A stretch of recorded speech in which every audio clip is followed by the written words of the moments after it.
Man found in Vietnam after 40 years leaves rescuers stunned.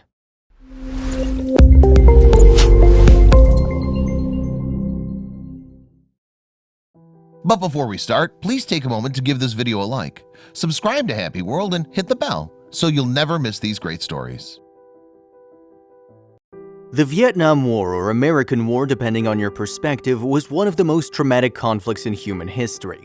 America was divided as many didn't support the war, but thousands were sent into battle. Many died on the battlefield and some were even captured by the Vietcong and remained prisoners until 1975 when the war ended.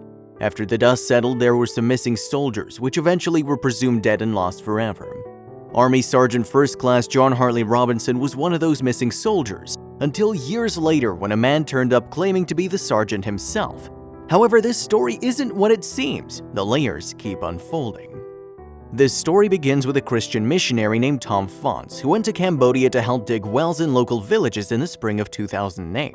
At the local watering hole, Fonts overheard a rumor that there was an American soldier who'd survived a helicopter crash in '68 during the war and was living somewhere nearby Laos. His mind started racing and he knew he had to figure out more about this fascinating story. Tom Fonts was no stranger to the military as he served 2 tours during the Vietnam War. He was profoundly impacted by the trauma of war due to the death and destruction he witnessed firsthand. He was in Cambodia digging wells because after the war ended, he decided to dedicate his life to helping others. He became a devout Christian and began a life of religious mission trips to help people in need. Naturally, when he heard the rumor of an American soldier still living nearby, he wanted to help in any way he could. So the tale of the missing soldier goes something like this. Sergeant First Class John Hartley Robertson presumably had gotten injured in a helicopter crash. When he was wounded, he met and eventually married the nurse that helped save his life. They met in a North Vietnamese army prison where he was kept as a prisoner of war. The couple escaped the prison and Robertson assumed the identity of his wife's dead husband, Dang Thang Ngoc. With his new ID card, they fled to South Vietnam. A story like that seems too much like a movie or novel to be true, right? Many people had their doubts because after all, who could survive that entire time under someone else's identity? But Fonts couldn't let it go because there was a chance it could be true, and if he didn't help, he wouldn't feel right about it. Can you imagine all that time living in a foreign land and having to forget everything you've ever known in order to adopt a new life? He knew in order to get the truth and to help this man, he was going to have to investigate further. First order of business, the two had to meet. Fonts traveled to Robertson's house where he met a thin and wise-looking man around 6 feet tall. Apparently, Robertson was glad to see him, but his wife wasn't too thrilled. She couldn't understand why these strange American men were in her home trying to talk to her husband. She kept yelling at them in Vietnamese, defending her husband against any threat. You could say tensions were high in the beginning. Robertson understood his wife, of course, as she screamed out, "He's not American, he's Vietnamese."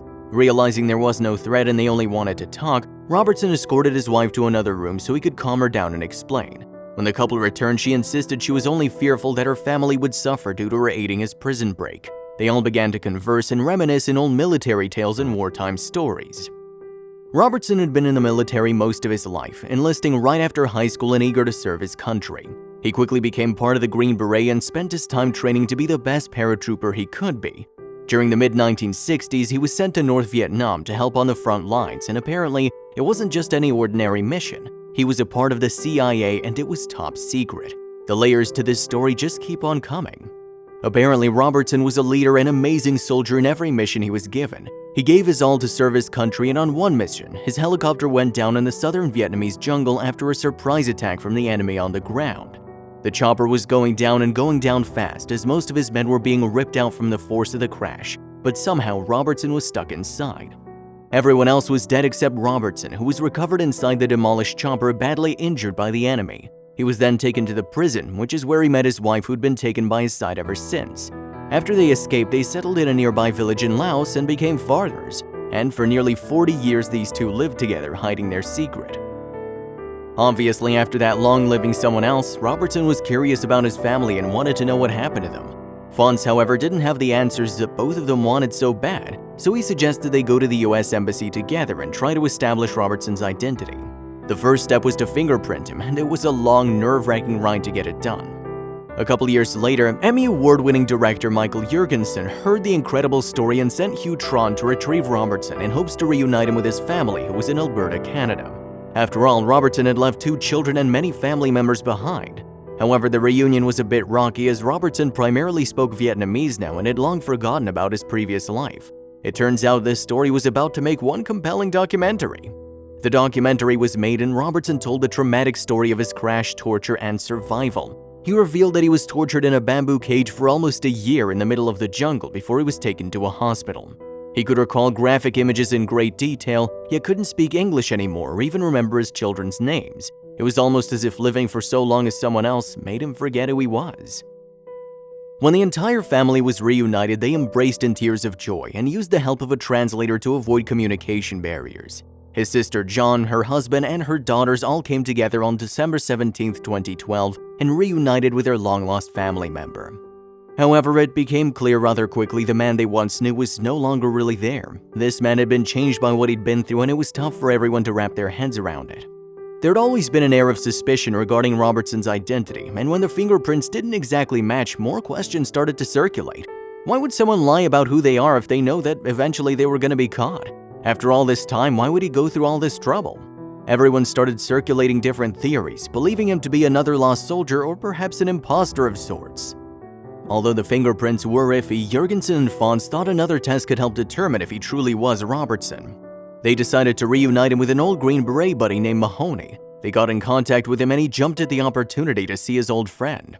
When the two old friends linked up, it was filmed by Jurgensen at a restaurant in Vietnam. The two embraced, sort of, and began to chat via translator. It was becoming more and more clear that Robertson truly didn't recognize him and he didn't remember much about his previous life. Everyone was starting to doubt that this was the missing soldier John Robertson. It was time to get to the bottom of the mystery, so it was decided that it was time for a DNA test. It was the only way everybody could be sure this man was who he said he was. Robertson's family needed closure and Jurgensen needed to find the truth out for his documentary. After 40 years, it was finally time to figure out if John Hartley Robertson had survived the crash. After everything that had gone down between 2008 and 2012, all the stories and memories shared, the DNA results revealed this man was not John Hartley Robertson. The DNA didn't match and it was a complete shock to everyone involved. If he's not a Robertson, then who is he? The sad truth is, no one really knows who this imposter is or why he decided to lie to so many people about his identity. Perhaps he's an old man with memory problems or someone who got carried away with a fantasy. We may never know. The only thing we do know is that the real Robertson died that day.